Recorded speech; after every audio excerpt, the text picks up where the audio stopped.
പാലക്കാട് നിർഭയ കേന്ദ്രത്തിൽ നിന്ന് കാണാതായ 3 കുട്ടികളിൽ ഒരാളെ കണ്ടെത്തി. 17 വയസ്സുള്ള കുട്ടിയാണ് സ്വന്തം വീട്ടിലെത്തിയത്. ഇന്നലെ വൈകിട്ട് 5 മണിയോടെയാണ് 17 വയസ്സുള്ള 2 പേരും 14-കാരിയും സുരക്ഷാ ജീവനക്കാരുടെ കണ്ണ് വെട്ടിച്ച് കടന്നത്. കുറച്ച് നാളുകളായി ഇവർ വീട്ടിലേക്ക് മടങ്ങണമെന്ന് ആവശ്യപ്പെട്ടിരുന്നതായി അധികൃതർ പറഞ്ഞു. ഏകദേശം നമുക്ക് അവരെക്കുറിച്ചുള്ളവർ പോയ സ്ഥലങ്ങളൊക്കെ എവിടേക്ക് പോകുന്ന ഏത് ഭാഗത്തൊക്കെ പോയ വിവരം കിട്ടിയിട്ടുണ്ട്. അതിൻ്റെ ബേസിസിൽ നമ്മൾ 3 IP-മാർ 3 SIs അടക്കമുള്ള വിവിധ സംഘങ്ങളായിട്ട് ടീം സ്പ്ലിറ്റ് ചെയ്ത് ഇപ്പോൾ ഇപ്പോൾ റിവ്യൂ നടത്തിയതാണ്.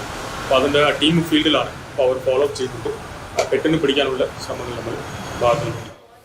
നിർഭയ കേന്ദ്രത്തിലുള്ളവർക്ക് വീഴ്ച പറ്റിയിട്ടുണ്ടോ എന്നത് പരിശോധിക്കുമെന്ന് CWC ചെയർമാൻ മോഹനൻ മാതൃഭൂമി ന്യൂസിനോട് പറഞ്ഞു. ഇപ്പോ കഴിഞ്ഞ ദിവസമാണല്ലോ ഇവിടെ 3 കുട്ടികളെ കാണാതെയായത്. അപ്പൊ അത് എന്തുകൊണ്ടാണ് അങ്ങനെ ഒരു സംഭവം? ആ കുട്ടികൾ ഹോമിൽ നിന്ന് നമുക്ക് ഇന്റിമേഷൻ കിട്ടി. ഇപ്പൊ സഖി വൺ സ്റ്റോപ്പ് സെന്ററിൽ നിന്നാണ് പോയത്. സഖി വൺ സ്റ്റോപ്പ് സെന്ററിൽ നിന്ന് സ്റ്റാഫ് നമ്മളെ അറിയിച്ച ആ സമയത്ത് തന്നെ ജൂറിസ്ഡിക്ഷനിലുള്ള ആ പോലീസ് സ്റ്റേഷനിൽ നമ്മൾ അറിയിക്കുകയും മറ്റ് DCPOനെ അറിയിക്കുകയും ബന്ധപ്പെട്ട ഉദ്യോഗസ്ഥരെ മുഴുവൻ വിളിച്ചറിയിക്കുകയും ചെയ്തിരുന്നു. അത് കഴിഞ്ഞ് പിന്നെ ഫോളോ അപ്പ് നടത്തിയിരുന്നു. രാവിലെ കാലത്തും കുട്ടികളെ കിട്ടിയെന്ന് അന്വേഷിച്ചിരുന്നു. കുട്ടികളെ കിട്ടിയ ഉടനെ തന്നെ നമ്മുടെ മുന്നിൽ അറിയിക്കാൻ വേണ്ടി പറഞ്ഞിട്ടുണ്ട്.